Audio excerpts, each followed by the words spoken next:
एक नई वीडियो के साथ आपके लिए ब्लू वाटर एक्वेरियम। गर्मियों की तुलना में सर्दियों के मौसम में अपने मौजूदा फिश टैंक में मछली डालना बहुत मुश्किल है, क्योंकि जब आप सर्दियों के मौसम में मछली खरीदते हैं तो आपको सर्दियों की बीमारी मुफ्त में मिलेगी। इसका असर पूरे फिश टैंक पर पड़ेगा। ज़्यादातर लोग अपनी मछलियाँ सर्दियों के मौसम में खो देते हैं। मछलियाँ बार बार खरीदने की आदत से बचें और अपने एक्वेरियम और मछलियों की देखभाल को गंभीरता से लें। आइए जानें कि सर्दियों के मौसम में अपनी पालतू मछलियों की देखभाल को कैसे करें और सर्दियों में होने वाली आम बीमारियों में जो आपकी मछलियों के लिए हानिकारक हो सकती है। यदि आप जानते हैं कि सर्दियों के मौसम में नई मछलियों को कैसे संभालना है, तो आप अपनी मछलियां खरीद सकते हैं और मौजूदा फिश टैंक में जोड़ सकते हैं। तो अब देखते हैं सर्दियों में होने वाली कुछ आम बीमारी। पहला, फंगल इन्फेक्शन। एक्वेरियम मछली में फंगल इन्फेक्शन, जिसे माइक्रोसिस भी कहा जाता है, एक सामान्य बीमारी है जो पानी के फफूंद या कवक के कारण हो सकती है। फंगल इन्फेक्शन आमतौर पर मछली की स्किन और स्केल्स पर सफ़ेद रुई जैसे उगते हुए दिखाई देते हैं। शुरुआत में आपको मुंह, पंख और शरीर के आसपास सफ़ेद रंग के निशान दिखाई देते हैं। जैसे जैसे इन्फेक्शन बढ़ता है, ये ग्रोथ करते हैं और भूरे या लाल रंग के हो सकते हैं। और यही नहीं, आपकी मछलियों के होठों में घाव भी हो सकते हैं। सिम्टम्स यानी लक्षण: शरीर, आंखों, पंखों और गलफड़ों पर सफेद से भूरे रंग के उभरे हुए फूले हुए धब्बे, पीले गलफड़े, सांस लेने में मुश्किल, भूख में कमी और अचानक मौत। फंगल इन्फेक्शन होने का कारण: फंगल इन्फेक्शन होने की संभावना तब ज़्यादा हो जाती है जब मछली का इम्यून सिस्टम यानी प्रतिरक्षा प्रणाली बीमारी या फिर अन्य स्वास्थ्य समस्याओं के कारण पहले ही से कमज़ोर हो, जिसमें खराब जल गुणवत्ता, टेम्परेचर में ज़्यादा बदलाव आना या फिर इन्फेक्टेड फूड या फिर संक्रमित भोजन भी फंगल इन्फेक्शन का कारण हो सकता है। दूसरा कारण, ओवर क्राउडिंग। फिश टैंक में ज़्यादा मछलियाँ होना। मछलियों में फंगल इन्फेक्शन या फिर फंगल संक्रमण आमतौर पर किसी और तनाव के कारण हो सकता है। इसमें शामिल है खराब पानी की गुणवत्ता, अग्रेसिव फिश, आक्रामक मछलियाँ, चोटें या टैंक की साफ सफाई से जुड़ी समस्याएं।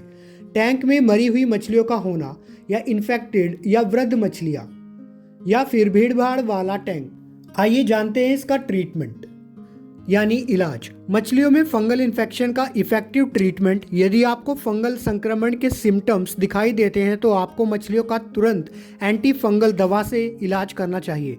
इफेक्टिव ट्रीटमेंट में तनाव कारकों को दूर करने से होता है, जिसमें शामिल है पानी की क्वालिटी, आहार, ज़्यादा भीड़ भाड़, आक्रामकता। एक बार जब इन समस्याओं का समाधान हो जाता है तो फंगल इन्फेक्शन भी ठीक हो जाता है। फ्रेश वाटर फिश यानी मीठे पानी की मछलियों में फंगल इन्फेक्शन के लिए सबसे आम उपचार टैंक में नमक मिलाना है। एक्वेरियम नमक को सही मात्रा में तौलकर टैंक में पानी में डाल दें ताकि मछलियों का सही इलाज हो सके। पानी बदलते समय नए पानी के साथ थोड़ी क्वांटिटी में नमक भी डालना होगा ताकि पानी में बराबर नमक की मात्रा बनी रहे। सॉल्ट ट्रीटमेंट मतलब नमक से उपचार: एक्वेरियम नमक को 1 से 2 ग्राम प्रति लीटर में डालने से इन्फेक्टेड मछलियों को ठीक होने में मदद मिलेगी, फंगल वृद्धि को रोकने में सहायता करेगी और मछलियों को सांस लेने में आसानी होगी। सॉल्ट ट्रीटमेंट में पहले आपको 3 दिन ट्रीटमेंट देना होगा। अगर 3 दिन में ठीक नहीं होता तो फिर 6 दिन तक ट्रीटमेंट करना है और यह ट्रीटमेंट 14 दिन तक भी चल सकता है। ट्रीटमेंट के दौरान प्रतिदिन 50% पानी बदलते रहें। ज़्यादा गंभीर मामलों में आपको मछली का इलाज क्वारंटीन एक्वेरियम में करने की आवश्यकता हो सकती है। इन्फेक्शन को पूरी तरह से ख़त्म करने के लिए पूरा इलाज बहुत ज़रूरी है।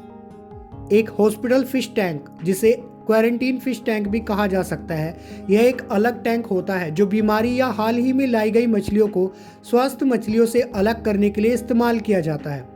अस्पताल टैंक का उद्देश्य बीमारी को फैलने से रोकने और बीमार मछली को ठीक करने के लिए एक तनाव मुक्त इन्वायरमेंट क्रिएट करता है।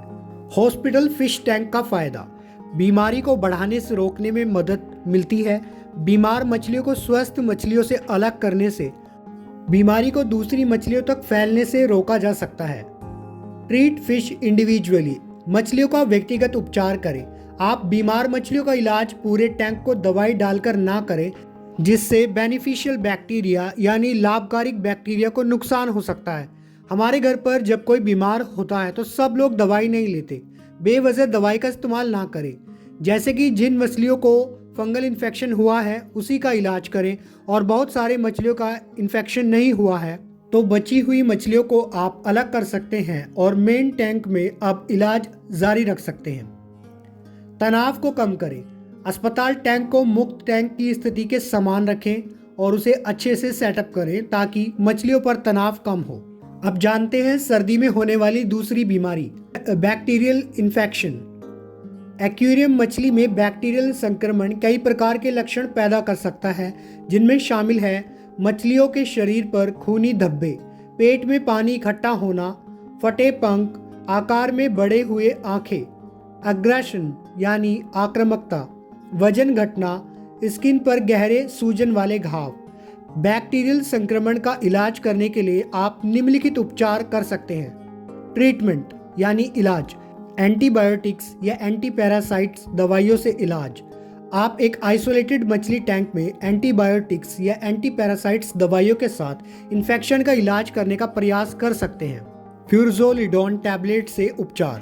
आप मछलियों के भोजन में 8 दिन के लिए प्रति 1 ग्राम मछली के जीवित वजन के अनुसार 0.1 to 0.2 ग्राम दवाई मिला सकते हैं। आप अपने एक्वेरियम में जीवित पौधे भी जोड़ सकते हैं ताकि पानी को साफ करने और बैक्टीरिया को तोड़ने में मदद मिल सके। इस बीमारी में नमक ट्रीटमेंट जैसे आप फंगल इन्फेक्शन में करते हैं, इसमें भी कर सकते हैं। बैक्टीरियल इन्फेक्शन में मेडिसिन का इस्तेमाल सोच समझकर करें और सभी इंस्ट्रक्शंस को फॉलो करें।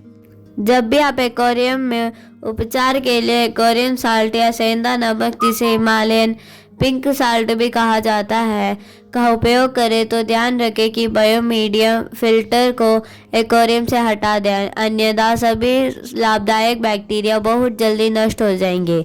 इसी तरह पहले से स्थापित एक्वेरियम में नमक ना डालें, यह एक्वेरियम के लिए हानिकारक होगा और सभी लाभदायक बैक्टीरिया मर जाएंगे।